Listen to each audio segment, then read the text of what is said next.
The photo of my son and daughter-in-law sipping champagne on a Mediterranean cruise deck made my hands shake so violently I nearly dropped my phone. I stabbed the call button with fury that had been building for exactly 8 days. When Jessica answered with her usual fake sweet voice, I didn't waste time on pleasantries. If you're watching this, subscribe and let me know where you're watching from. My name is Olivia Richardson. I'm 67 years old, and 3 weeks ago I gave my son and his wife $13,000 of my Italy vacation fund because they claimed dangerous debt collectors were threatening their lives. Now I'm looking at cruise photos of them living it up in the Greek islands while I'm sitting in my kitchen in Portland, Oregon, staring at my empty savings account. The call went straight to Jessica's voicemail, which didn't surprise me. She'd been avoiding my calls since last Tuesday, when I'd asked for proof of these supposed debt collectors. My son Brandon had been equally evasive, suddenly too busy with work to return my messages. How convenient. I scrolled through more photos on Jessica's Instagram. There she was posing by the ship's pool in a designer bikini that probably cost more than my monthly grocery budget. Brandon looked tanned and relaxed, holding up a lobster dinner that could have fed me for a week. The hashtags made my stomach turn. Blessed life, H spontaneous vacation. Living our best life. Spontaneous vacation, my foot. You don't book a Mediterranean cruise overnight. This had been planned for months while they were bleeding me dry with their sob stories about Jessica's gambling debts and threatening phone calls from scary men. I'd been such a fool. But as I sat there staring at those photos, something Margaret always told me echoed in my mind. Olivia, when someone shows you who they really are, believe them the first time. Well, my son and his wife had just shown me exactly who they were, and I was finally ready to believe it. The doorbell rang, interrupting my rage spiral. I found Margaret on my porch holding a bottle of wine and wearing the expression of someone who had news. Good news, judging by the gleam in her eyes. You look like you're plotting something, she said, inviting herself in as usual. I love that look on you. I showed her the cruise photos without saying a word. Margaret's eyebrows climbed higher with each swipe. When she finished, she set down my phone and poured herself a generous glass of wine. Well, she said finally, I guess we know where your Italy money went. I trusted them, I said, though the words felt hollow now. Brandon looked me right in the eye and swore Jessica's life was in danger. Honey, the only thing in danger was their vacation fund. Margaret took a long sip of wine. The question is, what are you going to do about it? I stared at those photos again, feeling something shift inside me. The old Olivia would have cried, blamed herself, maybe written them an angry letter they'd never read. But the woman looking at evidence of her son's betrayal felt something entirely different. A cold, calculating fury that demanded action. I'm going to make them regret ever thinking they could play me for a fool, I said quietly. Margaret raised her glass in a toast. Now that's the Olivia I remember from our teaching days. The one who made Tommy Morrison cry when he tried to cheat on his spelling test. I picked up my phone and started typing a text message to Brandon. Short, sweet, and guaranteed to ruin his vacation buzz. Saw the cruise photos. We need to talk when you get back. 3 dots appeared immediately, then disappeared. Then appeared again. I could practically feel his panic through the screen. Good. Let him sweat for the rest of his precious vacation. He had no idea what was waiting for him when he got home. But I was wrong about everything. 3 months earlier, I'd been sitting in the same kitchen, surrounded by travel brochures and feeling more excited than I had since Harold died. Italy had always been our dream destination, the trip we'd promised ourselves we'd take when he retired. Cancer had other plans. Now at 67, I was finally ready to honor that promise to myself. I'd saved meticulously for 2 years, adding every spare dollar to my Italy fund until I had enough for the 3-week tour Harold and I had fantasized about. Rome, Florence, the Amalfi Coast, Tuscany's rolling hills. I was going to see it all. I spread the final itinerary across my kitchen table like a treasure map. September in Italy would be perfect. The warm but not scorching, fewer crowds, that golden light I'd seen in travel magazines. I'd even bought a new camera, something Harold would have teased me about since I'd always claimed his old Kodak was perfectly fine. The trip wasn't just about sightseeing, though. It was about proving to myself that I could still have adventures, that being widowed didn't mean my life was over. Brandon and Jessica had made enough comments about me staying closer to home at my age that I'd started to believe them.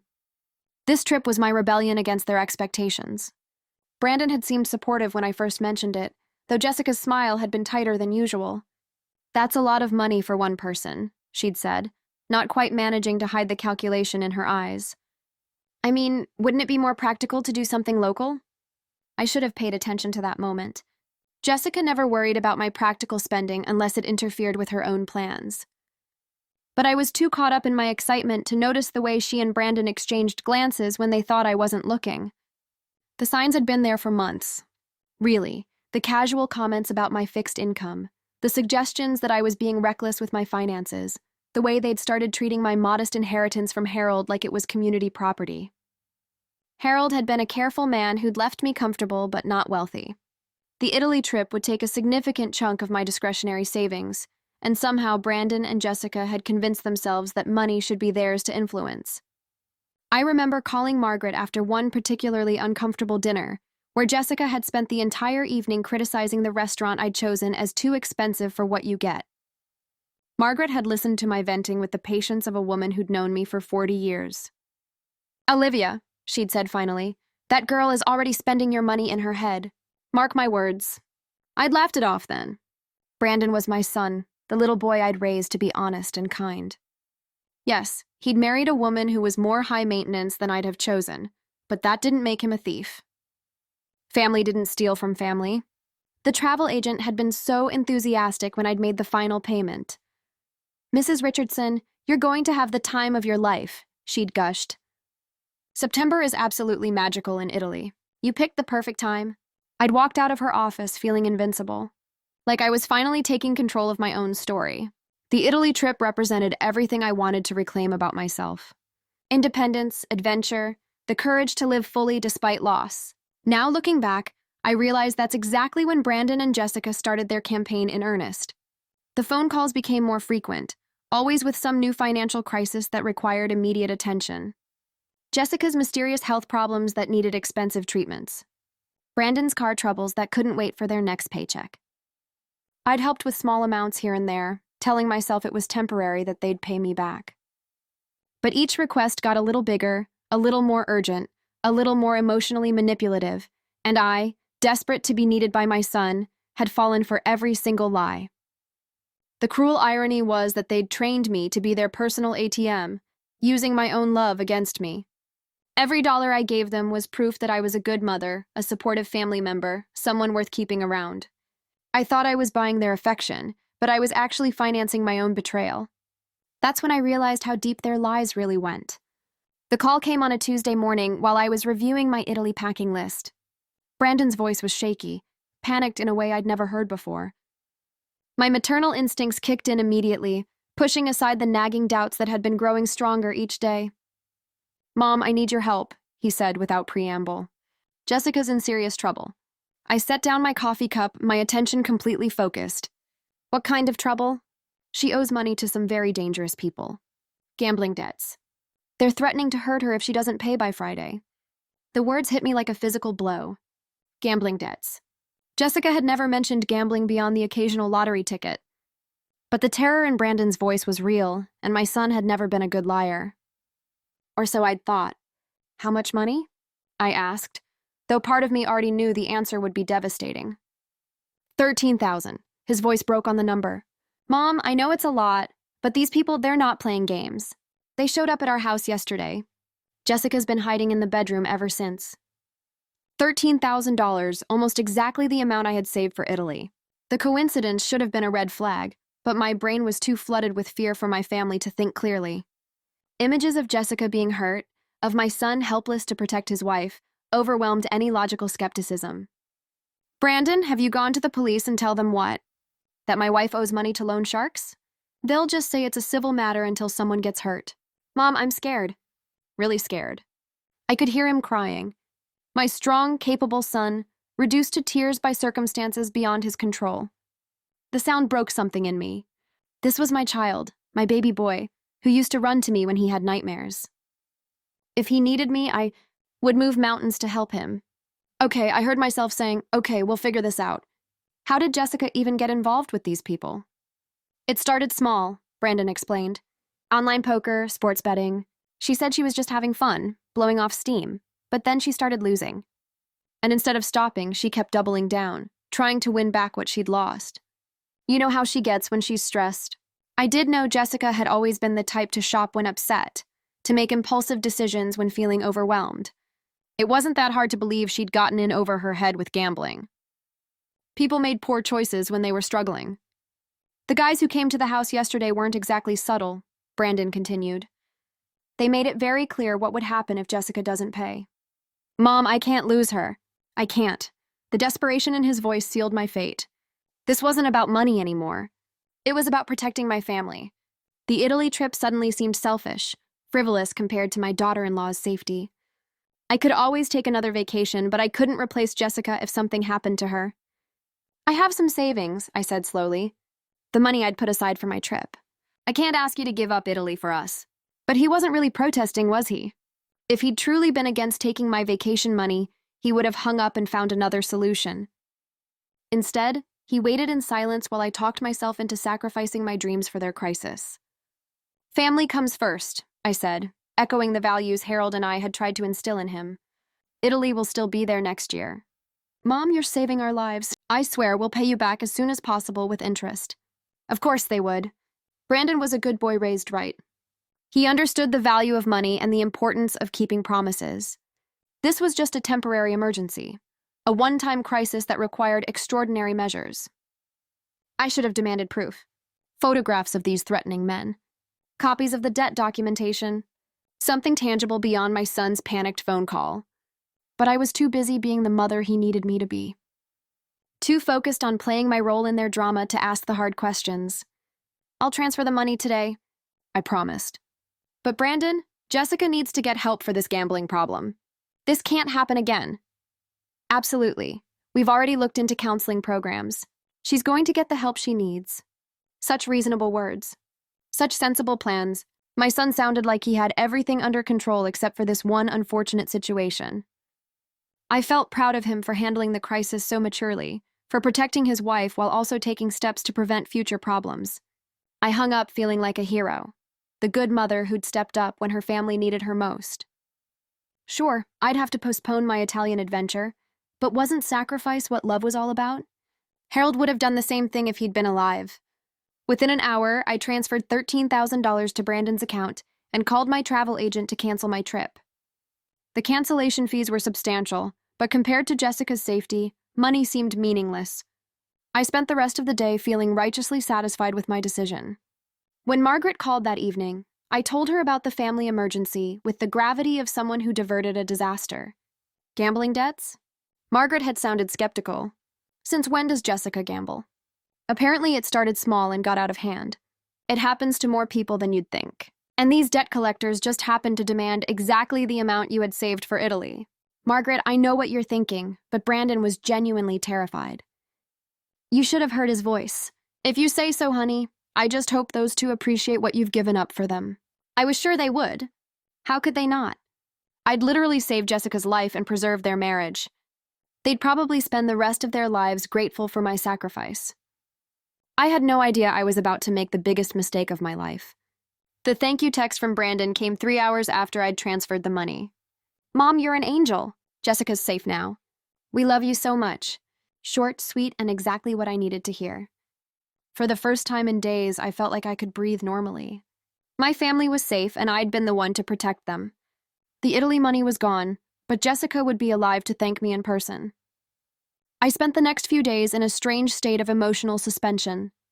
Part of me mourned the loss of my Italian adventure, but a bigger part felt genuinely proud of what I'd done. When people asked about my upcoming trip, I told them about the family emergency with the quiet dignity of someone who'd made a noble sacrifice. Margaret wasn't buying it. She kept dropping by with increasingly pointed questions about Jessica's mysterious gambling problem and the convenient timing of the crisis. But I was determined to give Brandon and Jessica the benefit of the doubt. Family loyalty meant something, even if it cost me my dream vacation. At least they'll pay you back with interest, Margaret said during one of her visits, though I noticed they haven't mentioned exactly when that might happen. They need time to get back on their feet, I defended. $13,000 is a lot of money to repay quickly. It's also a lot of money to lose gambling, especially for someone who supposedly just started playing online poker. I changed the subject, but Margaret's words lingered. When had Jessica started gambling?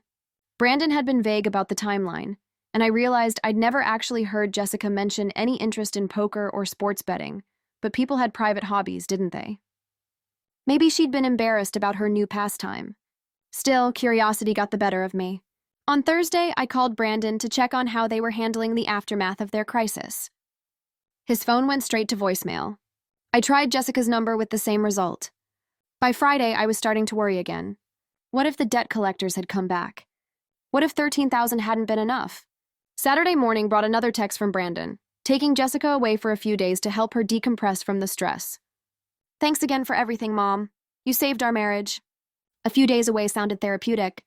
Jessica had been through a traumatic experience, and Brandon was being a supportive husband by helping her recover somewhere peaceful. I felt a warm glow of satisfaction, thinking about how my sacrifice had made their healing possible. It wasn't until Monday that I started to feel genuinely uneasy. Still no phone calls, no updates on Jessica's recovery or their plans for getting counseling. When I drove past their house, I noticed their mail was piling up and their lawn sprinkler system wasn't running. That was unlike Brandon, who was usually meticulous about home maintenance. Tuesday afternoon, I broke down and called Brandon's office. His assistant sounded surprised to hear from me. Oh, Mrs. Richardson, didn't Brandon tell you? He took 2 weeks of vacation time. Said it was a last-minute family situation? 2 weeks. Brandon had never taken 2 consecutive weeks off in his entire career. He was the type who checked emails from his deathbed. Something about this extended absence didn't add up. Did he mention where they were going? Not specifically, but he seemed excited about it. Said something about it being a once-in-a-lifetime trip. A once-in-a-lifetime trip. The phrase hit me like a slap. That's exactly how I described Italy to everyone who would listen. My once-in-a-lifetime trip that I'd sacrificed to save Jessica from imaginary debt collectors. I drove straight to Margaret's house, probably breaking several traffic laws in the process. She took one look at my face and poured me a glass of wine without asking what was wrong. They're gone, I said without preamble. Brandon took 2 weeks off work for a once-in-a-lifetime trip that he never mentioned to me. Margaret set down her own glass. Gone where? I don't know, but it's starting to feel like they used my money for their own vacation while I'm sitting here worried about Jessica's gambling debts that probably never existed. Oh, honey. Margaret's expression was a mixture of sympathy and rage. What are you going to do? I'm going to find out exactly where they went and what they did with my money. It took less than an hour of internet detective work to find what I was looking for. Jessica, bless her heart, had never met a social media platform she didn't love. Her Instagram account was set to private, but her Facebook page was wide open for the world to see. The photos I found would change everything. The first photo showed up in my Facebook feed at exactly 3:47 p.m. on Wednesday, and it hit me like a physical blow to the chest. Jessica, radiant in a flowing white sundress, standing at the bow of a cruise ship with the Mediterranean sparkling behind her. The caption read, "Yay, one of our dream crews." Couldn't be more grateful for this amazing surprise. My hands shook as I scrolled through the rest. Brandon feeding Jessica chocolate-covered strawberries by the pool. Jessica posing with a champagne flute against a sunset that could only be the Greek islands. Brandon in a tuxedo at what looked like a formal dinner, grinning like he'd won the lottery, which I supposed he had. $13,000 of my carefully saved Italy money had bought them a luxury Mediterranean cruise. The same cruise I'd looked at months ago and dismissed as too expensive for my budget. They were literally living my dream vacation while I sat in my kitchen in Portland, staring at empty savings accounts and feeling like the world's biggest fool. The worst part was Jessica's obvious joy in every photo. This wasn't a woman recovering from trauma or dealing with dangerous debt collectors. This was a woman celebrating what she clearly considered the coup of her lifetime. She'd manipulated her mother-in-law out of $13,000 and was documenting her victory for the world to see. I scrolled back through her photos from the past month, looking for any hint of the gambling problem that had supposedly threatened her life. Nothing. No mentions of poker nights, no sports betting references, no signs of the stress and fear that Brandon had described so convincingly. Just the usual stream of restaurant meals, shopping trips, and complaints about being bored. My phone rang. Margaret's name appeared on the screen, and I answered without thinking. Olivia, are you okay? You sounded upset when you left here. They're on a cruise, I said, my voice strangely calm. A Mediterranean cruise that I paid for while they told me it was to save Jessica from loan sharks. The silence on Margaret's end spoke volumes. When she finally responded, her voice was tight with anger. Those calculating little thieves. How could Brandon do this to you? I don't know. But even as I said it, I realized that wasn't entirely true. I did know. I just hadn't wanted to see it. Brandon had been testing my boundaries for years, asking for money with increasingly elaborate stories. The car that needed emergency repairs, Jessica's medical bills that insurance somehow wouldn't cover, the business opportunity that required immediate investment. Each time I'd written the check and believed the explanation because I wanted to believe my son was a good man who just had bad luck. But good men don't steal their mothers' dream vacations. Good men don't traumatize their mothers with fake stories about their wives being threatened by criminals. Good men don't document their fraud on social media while their victims sit at home worried sick about their safety. What are you going to do? Margaret asked. I stared at the latest photo Jessica had posted. Her and Brandon toasting each other at dinner, both looking tan and relaxed and utterly content with their betrayal. The caption read, "So grateful my husband surprised me with this incredible trip. Sometimes the best adventures are the ones you never planned. Surprise trip." Of course, that's how she'd frame it. Jessica probably had no idea her husband had stolen the money from his mother. In her mind, Brandon was the generous husband who'd spontaneously whisked her away on a romantic cruise. She got to play the grateful wife while I played the fool. "I'm going to make them pay," I said quietly. "Good. Do you want me to come over?" "Not yet. I need to think about this. Really think about the best way to handle it." After I hung up, I sat in my kitchen staring at those photos until my eyes burned. The rage was building slowly, like a storm gathering strength offshore. These people had looked me in the eye and lied. They'd used my love for Brandon against me, weaponized my desire to help family, turned my generosity into their personal windfall. The old Olivia would have called Brandon immediately, crying and demanding explanations. She would have given him the chance to spin another story, to manipulate her emotions again, to somehow make this betrayal seem like a misunderstanding. But the woman looking at evidence of her son's theft felt something entirely different. Cold, calculating fury that demanded more than tears and confrontations.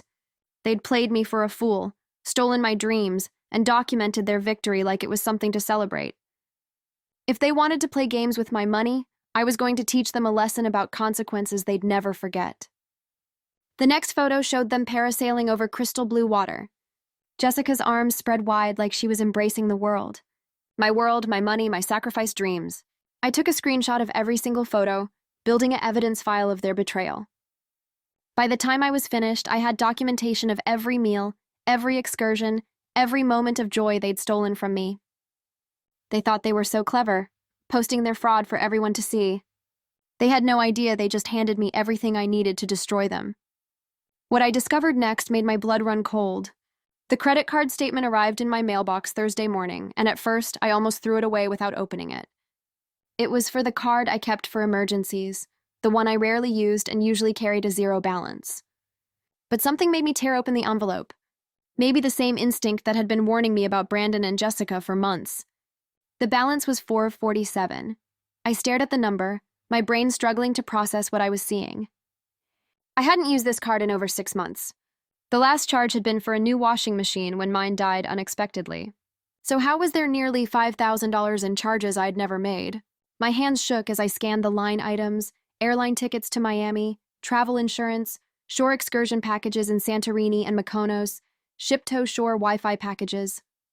Every single charge was dated from the week before Brandon's panicked phone call about Jessica's supposed gambling debts. They hadn't just stolen my Italy money.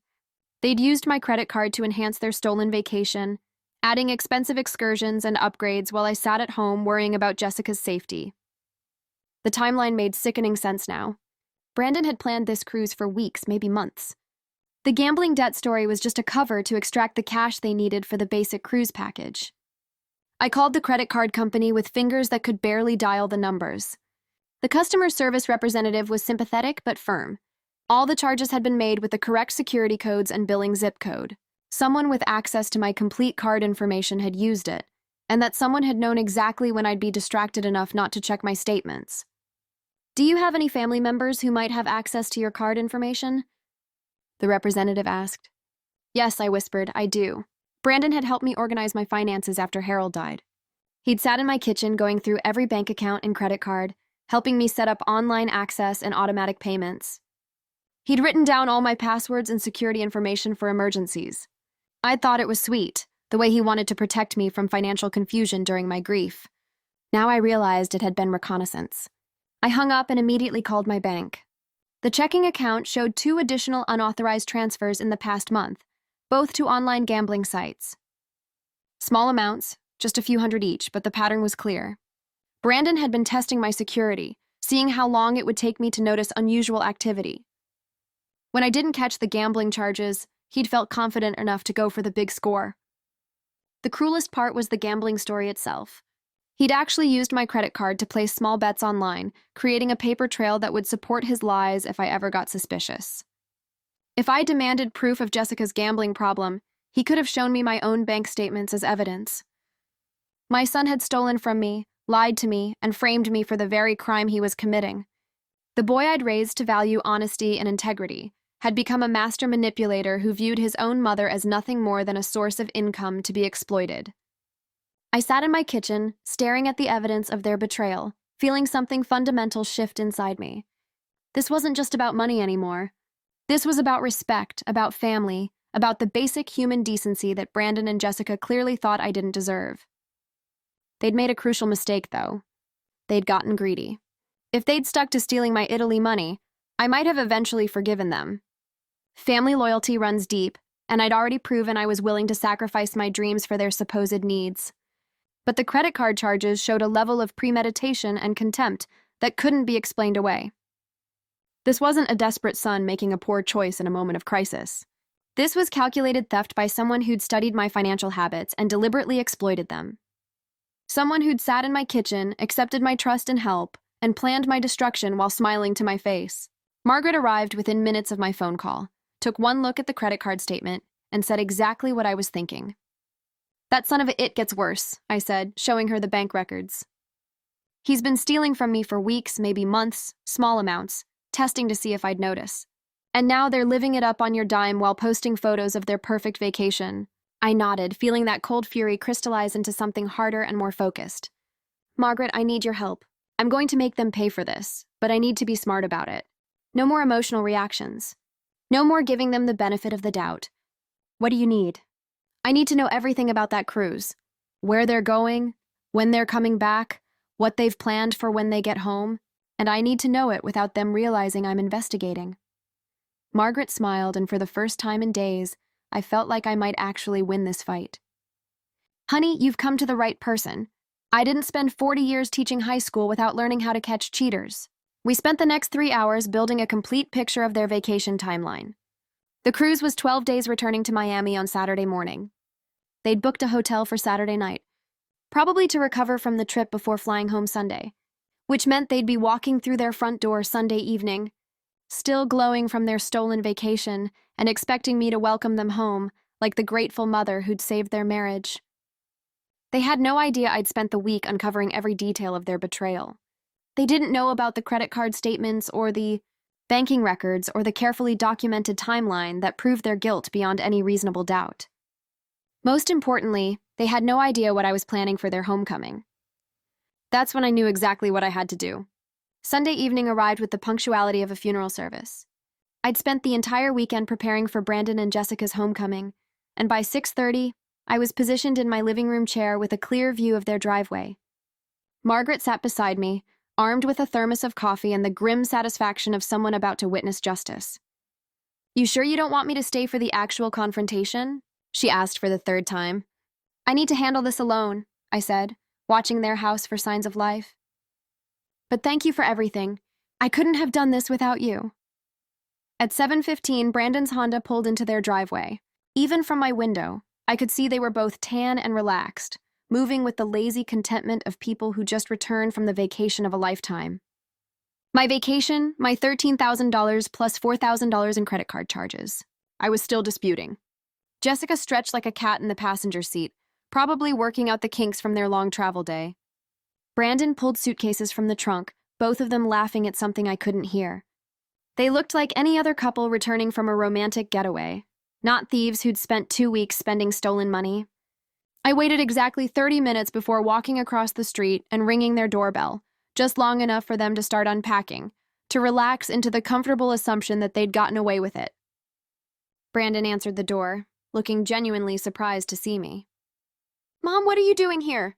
"I wanted to welcome you home," I said pleasantly. "I've been so worried about Jessica.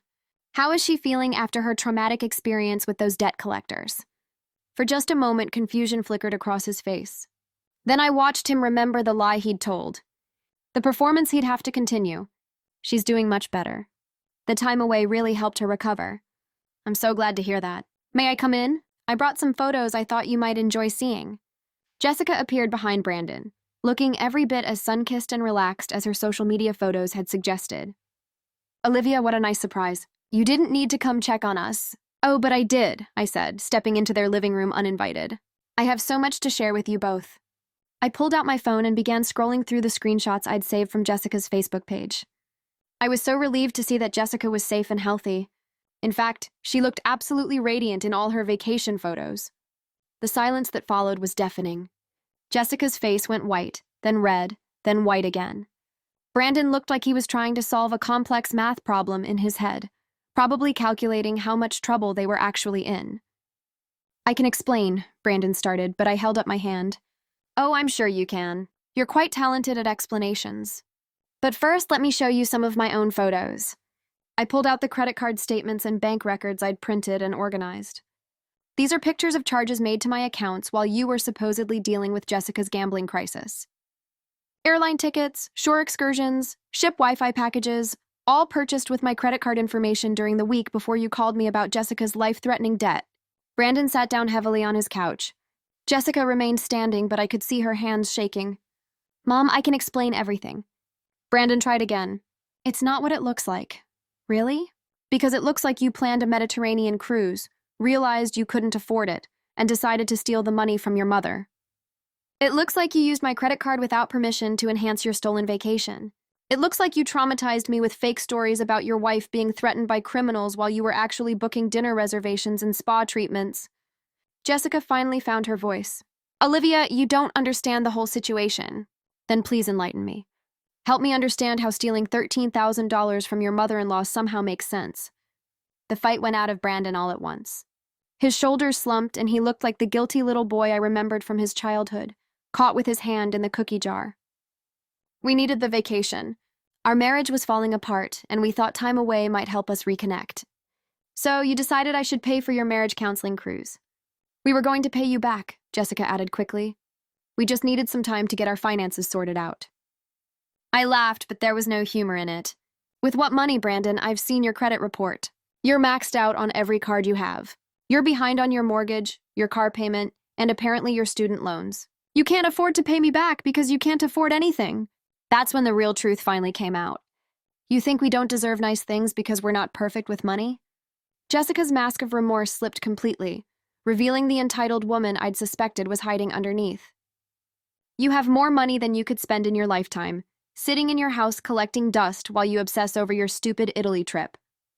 "Jessica," Brandon warned, but she was past caring about maintaining their facade. "No, Brandon, I'm tired of pretending. Your mother acts like we're criminals for needing help, but she's the one hoarding money while her own family struggles. She could have paid for that cruise 10 times over without missing a meal." The audacity took my breath away. "Hoarding money? I worked for 43 years as a teacher, saved every penny I could, and lived modestly so I could enjoy my retirement." "That's not hoarding. That's planning. And what good did all that planning do you?" Jessica shot back. "You sit in that house by yourself talking to your neighbor about trips you're too scared to actually take. At least we used the money to create memories." "You used stolen money to create memories," I corrected. "And apparently you think that's acceptable because I'm old and alone and couldn't possibly have dreams worth respecting." Brandon finally tried to regain control of the conversation. "Mom, Jessica's upset." "She doesn't mean, oh, I mean every word." Jessica interrupted. "Your mother guilts you every chance she gets, makes you feel responsible for her loneliness, and then acts like the victim when we finally ask for help. She's been manipulating you for years." The projection was breathtaking. Here was a woman who'd helped steal $17,000 from me, and she was calling me the manipulator. But her outburst was also revealing something I'd suspected, but never been able to prove. This hadn't been Brandon's idea originally. "Interesting perspective," I said calmly. Tell me, Jessica, whose idea was it to use my credit card for the vacation extras? She glanced at Brandon, realizing too late that she'd said more than she intended. That's not relevant. I think it is. See, I've been wondering how Brandon got access to my complete financial information. Yes, he helped me organize my accounts after Harold died, but the credit card I use for emergencies was never part of that conversation. That card stayed in my purse, and the only time anyone else handled it was I paused, watching their faces as the memory came back to me. Last Christmas, when Jessica offered to help me pay for dinner at that expensive restaurant, she took my card to the register while I was in the bathroom. Brandon looked at his wife with something that might have been surprise or betrayal. Hard to tell which. You photographed my card information, I continued. Probably the front and back, maybe even the security code on the back. That's how you knew my zip code, my full card number, everything you needed to make online purchases. You can't prove that, Jessica said. But her voice lacked conviction. Actually, I can see. I called the credit card company and requested detailed information about where those charges originated. IP addresses, device information, geographical location. Would you like to guess where the airline tickets were purchased? The silence stretched between us like a taut wire. Brandon was staring at Jessica now with an expression I'd never seen before. Not angry exactly, but calculating like he was finally seeing his wife clearly for the first time. From this house, I continued. On your home computer, Jessica, which means you've been planning this theft for months, waiting for the right opportunity to steal a large amount of money from me. That's enough, Brandon said quietly. But he wasn't talking to me. Jessica must have heard something dangerous in his voice because her attitude shifted abruptly. Brandon, honey, don't let her turn us against each other. We're a team, remember? It's us against the world. Is it? Brandon asked. Because right now it feels like you used me to steal from my mother and you're expecting me to cover for you. The dynamic in the room was changing in real time. Jessica had overplayed her hand, revealed too much about her role in planning the theft. Brandon might be a liar and a thief, but he was also realizing he'd been manipulated by his wife just as thoroughly as I had. You planned this, he said to Jessica, his voice getting stronger. The gambling debt story using Mom's card. All of it. This wasn't a desperate mistake. It was a calculated con. Don't be ridiculous. Jessica tried to laugh. We planned it together. No, we didn't. I wanted to ask Mom for a loan for the cruise. You said she'd never agree to pay for something that expensive, that we needed a better story. You came up with a gambling debt idea. I watched my son piece together his wife's manipulation with a mixture of satisfaction and sadness. Satisfaction because Jessica was finally being exposed for what she was. Sadness because Brandon was realizing his marriage might be built on lies just as elaborate as the ones they told me. But none of this absolved him of his choices. He might have been manipulated by his wife, but he'd still looked me in the eye and lied. He'd still terrorized me with fake stories about Jessica's safety. He'd still chosen his wife's schemes over his mother's trust. That's when I delivered the knockout punch. The good news, I said, pulling out a manila folder I'd been saving for this moment, is that I've already taken care of everything. Brandon and Jessica exchanged glances, probably wondering if I meant I'd forgiven them or called the police. The truth was more elegant than either option. You see, when I discovered your theft, I had a choice. I could report you to the authorities, which would likely result in criminal charges and definitely destroy what's left of our family relationship. Or I could handle this privately in a way that ensures you never steal from me again, while also protecting Brandon from the worst consequences of his poor judgment. I opened the folder and spread its contents across their coffee table. Bank statements, legal documents, correspondence with credit card companies, and most importantly, a detailed accounting of every dollar they'd stolen. 17,437, I said. That's the total amount you took from me, including the cruise cost, credit card charges, and the fraudulent gambling transactions you used to create your false narrative. Jessica leaned forward to examine the documents, her face growing paler with each page. What is all this? Evidence, documentation, a complete paper trail of your theft with timestamps, IP addresses, and bank records that prove exactly what you did and when you did it. I smiled pleasantly. I've been quite thorough, Mom. Brandon started, but I held up my hand. I'm not finished. As I said, I had a choice about how to handle this, and I chose the option that protects my interest while giving you both a chance to avoid criminal prosecution. I pulled out the final document, a legal agreement I'd had drafted by Margaret's lawyer nephew. This is a promissory note for the full amount you stole, plus interest, to be repaid over the next 2 years. The payments are calculated based on Brandon's current salary, so I know they're manageable if you adjust your lifestyle accordingly. Brandon picked up the promissory note, scanning its terms with growing alarm. 2 years, Mom, this payment schedule is huge. We'll have to cut everything. Yes, you will.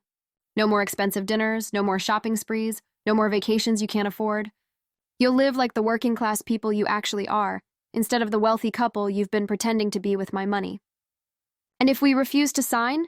Jessica asked, though her voice suggested she already knew the answer. Then I file a police report tomorrow morning. Credit card fraud, elder financial abuse, theft by deception. Margaret's nephew assures me that with this level of documentation, prosecution would be straightforward. You'd likely face felony charges. Brandon would lose his job, and you'd both have criminal records that would follow you for the rest of your lives. The room fell silent except for the ticking of their mantel clock. I could see them weighing their options, calculating whether they could somehow talk their way out of this or find a third alternative that didn't involve consequences. There's one more thing I added. The promissory note includes a provision that if you miss even one payment, the entire balance becomes due immediately, and I'm free to pursue criminal charges retroactively. So this isn't just about paying me back. It's about proving you've learned to live within your means. Jessica was reading over Brandon's shoulder now, her face a mask of barely controlled fury. This is vindictive, Olivia. You're destroying our quality of life over money you don't even need. I'm protecting myself from future theft, I corrected, and teaching you both that actions have consequences. You chose to steal from me, so now you get to live with the results of that choice. We could fight this, Jessica said. Claim you gave us the money willingly. You could try, but you'd have to explain the credit card fraud, the forged gambling transactions, and the elaborate lies about debt collectors. Plus, I have recordings of some very interesting conversations. That wasn't entirely true, but their guilty expressions suggested they weren't sure what conversations I might have documented. Let them worry about it. Brandon set down the promissory note and looked at me with something I hadn't seen in years. Respect. Not affection, not gratitude, but the acknowledgement that I was someone to be taken seriously. You've thought of everything, he said quietly. I've learned to protect myself, I replied. Something I should have done years ago. Jessica was still trying to find an angle, some way to negotiate better terms. What about the cruise? We can't undo that. Shouldn't we get some credit for the money that's already spent? You should get credit for memories you created with stolen money. I laughed. No, Jessica. You get to pay for every penny you stole. And every time you look at those vacation photos, you'll remember exactly what they cost our family. That's when Brandon asked the question I'd been waiting for. What happens after we pay you back? Do we have a relationship anymore? Or is this just business? I looked at my son, this man I'd raised to be honest and kind, who'd chosen to become a liar and a thief. The boy who used to bring me dandelions and call them flowers. The teenager who'd promised to take care of me when I got old. The adult who'd stolen my dreams to fund his wife's fantasies. That depends, I said finally, on whether you prove you're capable of being the man I tried to raise you to be. But neither of us was prepared for what Jessica said next. Fine, Jessica said, her voice sharp as broken glass. We'll sign your precious contract and pay back every penny. But don't pretend this makes you the victim. Olivia, you want to know the truth? We've been supporting you emotionally for years while you drained us financially. Brandon looked at his wife like she'd lost her mind. Jessica, what are you talking about? Your mother, she continued, turning to face me directly, has been guilt-tripping you about money and attention for years. Every holiday, every birthday, every family gathering, it's been about how lonely she is, how worried she is about her finances, how she sacrifices for everyone else. She trained you to feel responsible for her happiness, then acts shocked when we actually need help. The lies were breathtaking in their audacity. I've never asked Brandon for financial support. I said evenly. No, you just make comments about how expensive things are, how fixed incomes don't stretch, how you don't know how you'll afford home repairs. You manipulate through martyrdom, then play innocent when people respond to your hints. I felt something cold settle in my stomach. These weren't random accusations. Jessica was describing specific conversations, private moments between me and Brandon that I'd thought were normal mother-son exchanges about life's challenges. You've been telling her about our private conversations, I said to Brandon. He had the grace to look ashamed. She's my wife. Mom. We talk about everything. Everything. Including how your mother mentions needing a new roof, or worrying about property taxes, or wondering how she'll afford to maintain that big house by herself. Jessica's voice was gaining momentum. You share all of it with me, and then you feel guilty because you can't afford to help her with every little problem.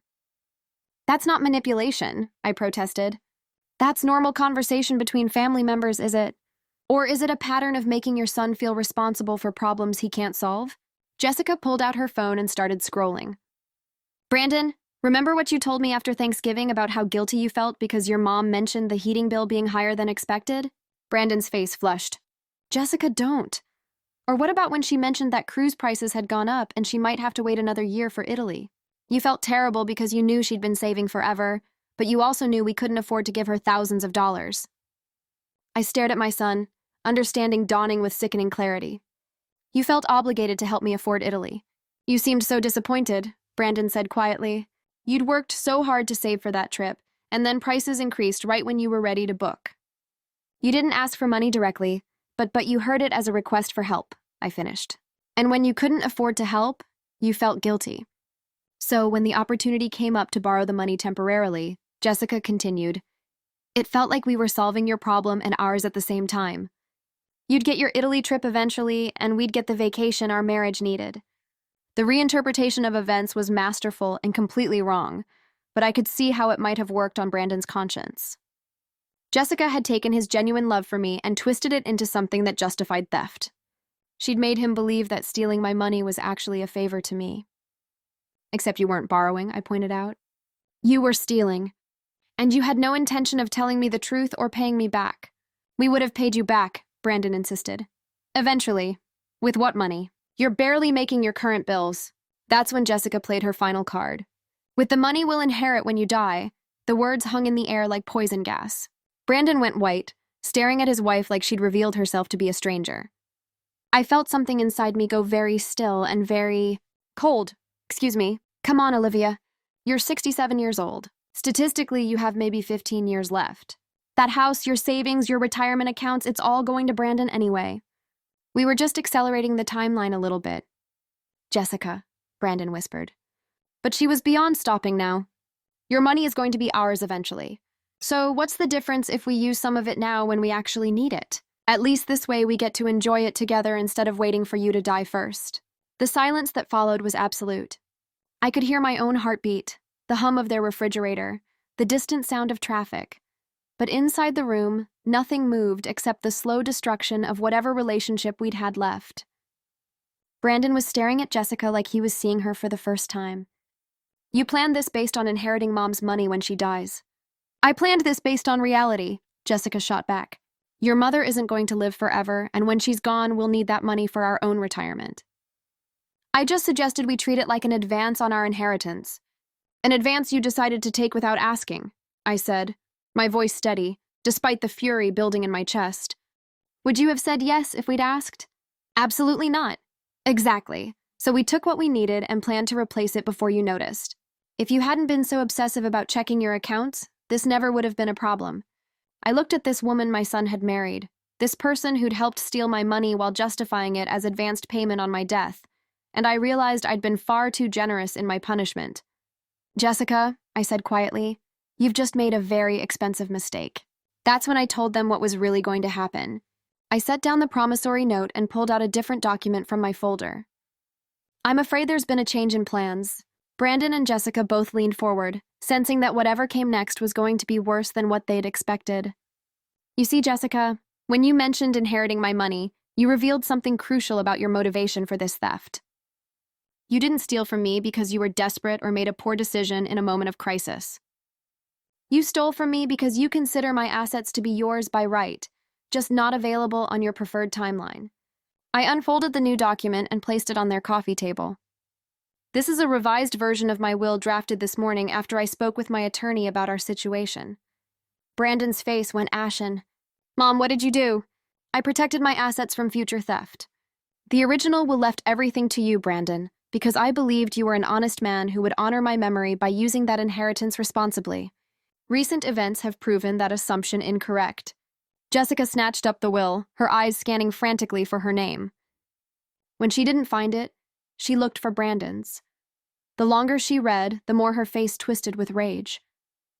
You can't do this, she said finally. You can't leave everything to charity out of spite. I'm not leaving everything to charity, I corrected. I'm establishing a trust fund for my grandchildren's education, managed by independent trustees who will ensure the money is used for legitimate educational expenses. Brandon will receive a modest inheritance, enough to be meaningful, but not enough to fund a lifestyle he can't afford on his own. Brandon was reading over Jessica's shoulder now, his face cycling through disbelief, anger, and what might have been relief. How much is modest? $50,000. The rest, approximately $400,000 in assets, will fund college educations for your children and any future grandchildren I might have. Jessica threw the will down like it was contaminated. This is insane. We're your family. We're the ones who'll take care of you when you're old and sick. Really? Based on what evidence? You've already shown me exactly how you'll take care of me when you need money for vacations you can't afford. That's different, Brandon said, though his voice lacked conviction. Is it? Jessica just told me she considers my money to be advanced payment on my death. She's literally counting on me dying so she can spend my life savings. How is that different from elder abuse? The question hung between us while they processed the implications. I'd spent 3 days thinking about Jessica's revelation, and every angle I examined led to the same conclusion. They would absolutely steal from me again, probably in increasing amounts as they got older and more desperate. This isn't fair, Jessica said. We made one mistake. You made a series of calculated decisions over several months. You studied my financial habits, stole my credit card information, created fake gambling transactions to support your lies, traumatized me with stories about threats to your safety, and then spent my money while documenting your theft on social media. That's not one mistake, Jessica. That's a criminal enterprise. Brandon finally found his voice. What about the promissory note? Do we still have to pay you back? Oh, absolutely. That debt doesn't disappear just because your inheritance does. You still owe me $17,237 plus interest to be paid over 2 years. So we pay you back money that won't even come to us when you die anyway. Jessica's voice was reaching dangerous octaves. That's correct. You pay me back money you stole because theft has consequences regardless of your future expectations. I stood up, gathering my documents with the satisfaction of someone who just checkmated an opponent. I'll give you both 24 hours to decide whether you want to sign the promissory note or face criminal charges. But either way, my will stands as written. This is vindictive, Jessica spat. You're punishing us for being honest about the inheritance. I'm protecting my assets from people who've proven they can't be trusted with them. The children will get good educations, which is exactly what I would have wanted my money to accomplish. Brandon walked me to the door, his face a mixture of resignation and something that might have been respect. I guess I deserve this, he said quietly. You deserve consequences for your choices, I agreed. What you do with those consequences is up to you. As I walked back to my house, I felt lighter than I had in months. Not happy. Exactly. It's hard to be truly happy when your relationship with your son has been permanently damaged, but satisfied in a way that felt solid and final. Margaret was waiting in my kitchen with a bottle of wine and a knowing smile. How did it go? Better than expected. Jessica revealed more than she intended, and Brandon finally saw who he married, and the will changed. The kids will get educations instead of enabling their parents' poor judgment. Margaret raised her glass. To consequences, I agreed. 3 months later, I was sipping wine on a terrace in Tuscany, watching the sunset paint the hills in gold and amber. I'd booked the trip to Italy using money from the first payment on Brandon and Jessica's promissory note. There was a certain poetic justice in funding my dream vacation with money they were paying back for trying to steal that same dream. My phone buzzed with a text from Brandon. Mom, I signed the divorce papers today. I'm sorry for everything.